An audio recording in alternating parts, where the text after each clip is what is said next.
When God gives you a dream, it's really to make sense of anything else.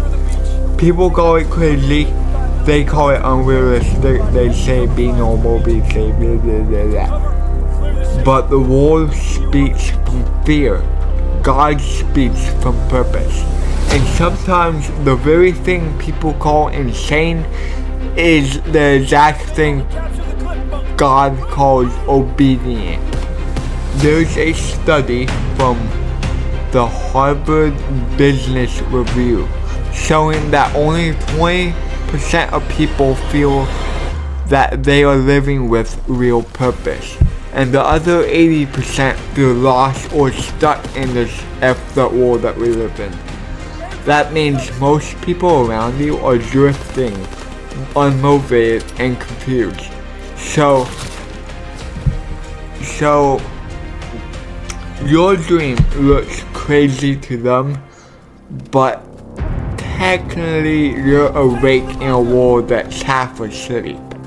Another studies from Gallup found that 85% of people hate their job but stay in it anyway. Not because they're happy, not because it brings life, but because it's safe. So when you start stepping out of your cage, they don't accept it. They get uncomfortable. And I understand that you need a job to pay the bills and put food on the table. And I get that, and I 100% agree. You need a job, even if you hate it, to put food on the table. But you also have to do what the Lord wants you to do. I'm pretty sure the Lord doesn't want you at that corporate job making that CEO asshole money. Hebrews 11:1 says, faith is the substance of things hoped for. Hope for the evidence of things not seen. Faith doesn't need proof. It doesn't need permission, it doesn't need approval. In the Bible, every great move started with something that didn't make sense. To the world, all that is crazy. To the world, your dream is crazy. But to God, that's faith. So, your dream might not make sense to your family, your coworkers, your friends at school. I don't know how old they were. But God didn't give the dream to them, He gave it to you. A 2020 study shows people fear big dreamers because it exposes their own lack of intelligence. Which is funny. When someone says you can't do that, what they're really saying is I never had the strength to even try. I'm too busy in my mom's basement jerking off. That's right here. But so they'll label you as crazy or whatever else. But comfort zones never produce a calling. They never do. Comfort zones produce regret. And regret is far more painful than failure. Because when you fall on your face, you can get up. Regret, that's when you're on your deathbed. And you can't do anything about it because you're about to die. I mean, you're about to die. You can't do anything about that. And you're going to regret your whole life.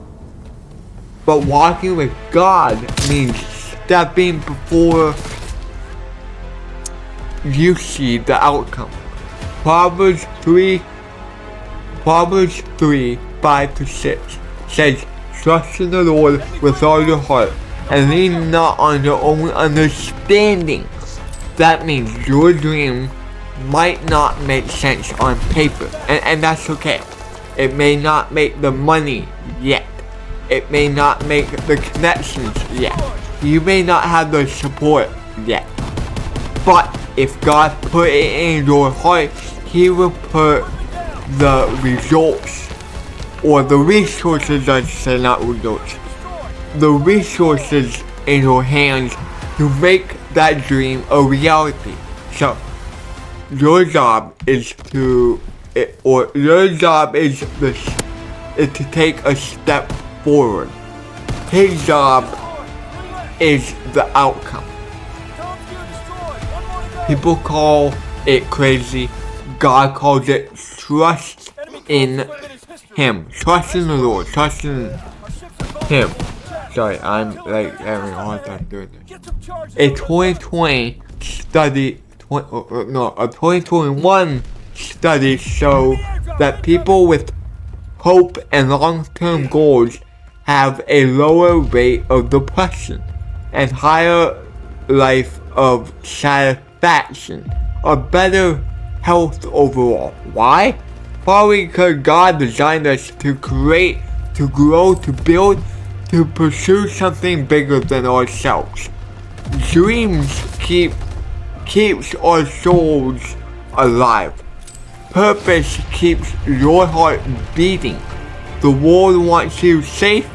God wants you fulfilled. Okay, so your dream is a seed waiting to grow. So God plants that dream in you. God plants the dream the way He plants a seed. Small, sometimes invisible and buried and dark. You can't see it, nobody can see it. And at first, nobody can see it. Like I said, people mock the soil before they see the harvest. But God sees what's happening underground. He sees growth. He sees the roots. He sees the development long before the world calls it success. So don't give up. Don't slow down. Don't shrink down so you can make other people uncomfortable or comfortable. Your dream needs time. It takes time. Without time and effort, nothing will work. But I believe this. Once you put the time and the effort in, you can make anything possible. So don't give up. So let them talk, let them doubt, let them laugh. Because one day, the same people who said you're crazy will ask you how you did it. And your answer will be simple. You will say, I did it because I follow God's plan. I did what God wanted me to do. So, if the world calls your dream crazy, good. That means it's better than you. That means it didn't come from comfort. It came from a calling. So keep going, keep walking, keep believing, keep building, and keep trusting in God. Because when God calls you to do something, it's not supposed to make sense to anyone else but you. The world calls it crazy, God calls it faith. And one day, you will have that dream. You just gotta keep going. Gotta keep working towards it, gotta keep moving. You can't give up. Can't give up. With God on your side, nothing's impossible. Never give up.